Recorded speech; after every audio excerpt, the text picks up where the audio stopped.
Beer built empires, fortunes, dynasties, but behind one of America's greatest beer fortunes lies a story of money, monopolies, and quiet financial warfare. Because this wasn't just about alcohol, it was about control, capital, and an industry worth billions. What really built America's beer royalty? In the late 1800s, America was changing fast. Millions of immigrants were arriving from Germany, Ireland, and other European countries. These people brought something with them, a love of beer and the knowledge of how to make it. They weren't content just drinking beer. They wanted to build breweries and create their own businesses. Back then, starting a brewery wasn't as complicated as it might seem today. If you had some money, some space, and knew the right people, you could open a brewery. The demand for beer was enormous. Americans were thirsty, and they trusted immigrant breweries because the owners understood quality and tradition. Towns and cities across America began filling with breweries. Some were small, making beer just for their local neighborhood. Others grew bigger and started shipping beer across states. The money in beer was incredible. A brewery owner could charge good prices for beer, and people kept buying it no matter what. Unlike many other businesses, beer sales didn't drop much during tough economic times. People had less money, but they still wanted their beer. This made beer a special kind of business, one that made money reliably, year after year. Names like Anheuser and Busch became famous. August Anheuser and Adolphus Busch built a brewery in St. Louis that would eventually become Anheuser-Busch, one of the biggest beer companies in America. The Coors family started their brewery in Colorado. These weren't just brand names, they were family dynasties. Their wealth grew and grew. Breweries meant power. Breweries meant respect. Breweries meant money that could be passed down through families for generations. But here's the important part. These beer empires didn't just grow because they made good beer. They grew because they made smart financial decisions. They built distribution networks, they invested in advertising, they bought better equipment. They made their businesses stronger and stronger. And as their businesses grew, their wealth and power grew with them. These early brewery owners also understood something crucial about American society. They knew that beer brought communities together. Saloons became social centers where people gathered after work. Breweries sponsored local sports teams and community events. This created loyalty. Customers didn't just buy beer because it was available. They bought it because they felt connected to the brewery and its brand. This emotional connection to a brand is something business experts today still study and try to create. The early brewery owners figured this out naturally, just by paying attention to what their customers wanted. Success always attracts competition. If one brewery was making money, 10 new breweries would open up trying to get a piece of that money too. By the early 1900s, America had way too many breweries, thousands of them. Every city had multiple breweries. Every town had at least one. They were all competing against each other, trying to sell as much beer as possible. When you have too many products and not enough customers to buy them all, something bad happens to prices. They start dropping fast. A brewery that could charge a high price for beer 5 years earlier suddenly had to lower prices to sell anything at all. Lower prices meant lower profits. Lower profits meant struggling businesses. Many breweries couldn't survive this competition. They were too small. They didn't have enough money saved up to handle lower prices. Some closed down. Others were forced to sell their businesses to bigger, richer competitors. The industry was becoming brutal. Only the strongest breweries would survive. Then something catastrophic happened. In 1920, Prohibition became law in America. This meant that brewing beer, selling beer, and drinking beer all became illegal. It wasn't a slow change. It was sudden. Overnight, the beer industry faced complete destruction. Imagine being a brewery owner. One day you're running a successful business. The next day it's illegal. Your brewery has to shut down. Your equipment becomes worthless. The beer sitting in your warehouse can't be sold. It's against the law. Your workers lose their jobs. The money you invested disappears.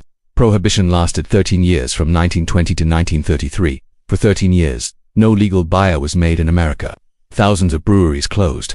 Breweries that had been in families for generations were shut down permanently. Most of the wealth that brewery owners had built up evaporated. It was a financial earthquake that destroyed an entire industry. But here's the shocking part. Not every brewery died during Prohibition. Some survived. And the ones that survived would later become the most powerful beer companies in America. How did they do it? The answer lies in something called capital positioning. This fancy term just means having money and resources placed in the right locations. The smartest brewery owners saw Prohibition coming. They prepared for disaster. Some breweries diversified.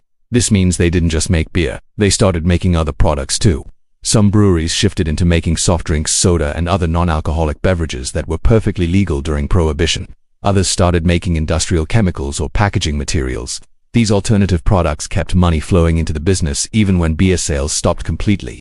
Other breweries used their wealth and connections differently. They bought real estate, they invested in banks, they made loans to other businesses. This way, even though their brewery operations were shut down, they were still making money through other channels. The key difference between breweries that survived and breweries that failed came down to planning and financial strength. Big breweries with lots of money saved up could weather the storm. They had resources to transition to new products. They had financial connections to make profitable investments. Small breweries with no savings and no backup plan just disappeared. Think of it like a disaster. When a storm hits, some houses are built strong enough to survive, others get destroyed. The breweries that survived Prohibition were the ones that had built themselves strong enough financially to handle disaster. Then came 1933. Prohibition ended. Suddenly, beer was legal again. Americans wanted beer more than ever. They had been unable to have it for 13 years. This was the opportunity, but it was an opportunity with a twist. The market had changed completely. When Prohibition ended, the beer industry wasn't the same as it had been in 1920. The thousands of small local breweries were gone. Most brewery owners had lost everything and moved on to different work. The industry had collapsed so completely that starting fresh wasn't really an option for most people. But the breweries that survived, they faced a weakened market with few competitors. This was their moment. They didn't just rebuild their old businesses, they consolidated. Consolidation means combining smaller things into bigger things. In this case, it meant the surviving breweries buying up the remaining struggling breweries and creating massive beer companies. The large breweries used every advantage they had. They had capital money, which was more powerful than ever now. With their money, they could undercut prices. Undercutting means charging less than competitors so customers buy from you instead. Smaller breweries couldn't compete. They were crushed. The large breweries also controlled distribution.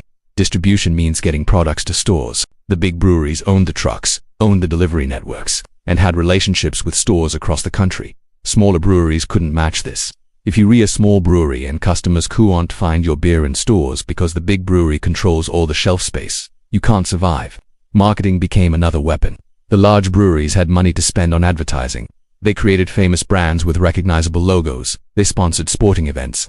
They put their names everywhere people looked. Small local breweries couldn't afford to compete with this advertising power.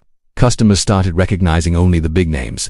Slowly, the beer industry transformed. It went from many small, independent breweries serving local communities to a handful of giant corporations, dominating the entire country. Anheuser-Busch became the absolute giant. Coors became massive. Miller became huge. These three companies controlled most of America's beer market. This wasn't an accident. It wasn't random. It was the result of smart financial decisions made by smart business people. The survivors of Prohibition had capital power, and they used it strategically to reshape an entire industry. By controlling the industry, they generated enormous wealth. The people running these companies became rich. Seriously rich. Their families became dynasties with wealth that lasted generations. By the 1950s and 1960s, these giant beer corporations had become part of American culture itself. They sponsored baseball games. Their logos appeared on television during major sporting events. Anheuser-Busch's famous Budweiser brand became so dominant that many people thought of it first when they thought of beer. The company didn't just sell beer, it had become woven into American identity. This kind of cultural power is worth more than money. It's worth influence, loyalty, and control over what people think and buy. This story about beer seems like history. Something that happened a long time ago that doesn't matter anymore. But actually, this story is incredibly important because the same pattern keeps happening over and over again. The pattern is, crisis gives collapse, gives consolidation, gives control. First, there's a crisis. Maybe it's a law like Prohibition. Maybe it's an economic depression. Maybe it's a new technology that changes everything. Second, the industry collapses. Lots of businesses fail. Lots of people lose money. But third, the strong companies survive and buy up the weak ones. Consolidation happens. Finally, a few giant companies control the whole industry and they have enormous power and make enormous amounts of money. This pattern happened with breweries. But it's happened with other industries too. Banks experienced this pattern during financial crises. Companies merged and grew larger. Technology companies experienced this during economic downturns. The strong ones bought the weak ones. Railroads, oil companies, automobiles, the same pattern keeps repeating throughout American business history. And here's what's important. The people who understand this pattern can predict what's coming. The surviving breweries knew that consolidation would make them powerful and rich. They prepared for it. They positioned their capital. They made strategic decisions. And they ended up controlling an entire industry. Today, we're watching this pattern happen in real time with technology companies, banks, and healthcare. When crisis hits, some companies fail and others grow stronger. When that happens, the strong companies buy the weak ones. Gradually, entire industries become controlled by just a few giant corporations. These corporations make enormous amounts of money because they have less competition. This raises an important question. Is this a natural part of how business works, or is it something that should be controlled? When consolidation leads to companies having too much power over prices and customers, should the government step in? These are questions people debate today. Buyer built fortunes. That's true. But more importantly, finance and strategy built empires. The buyer industry story shows us that business isn't just about making a good product. It's about having capital, money, and resources. It's about making smart financial decisions. It's about understanding patterns and being prepared when crisis strikes. Behind every dominant industry in America, there's a story like this. A story of capital power. A story of some companies surviving while others disappeared. A story of consolidation creating empires. Understanding these stories helps us understand how the world actually works. Money creates power. Financial strength determines who survives crisis. And crisis creates opportunities for the strongest companies to become even stronger. These patterns have shaped American history, and they continue shaping it today. The next time you see a huge company dominating an industry, remember the buyer empire story. Chances are, there's a history of capital, consolidation, and smart financial decisions hidden behind that company's power.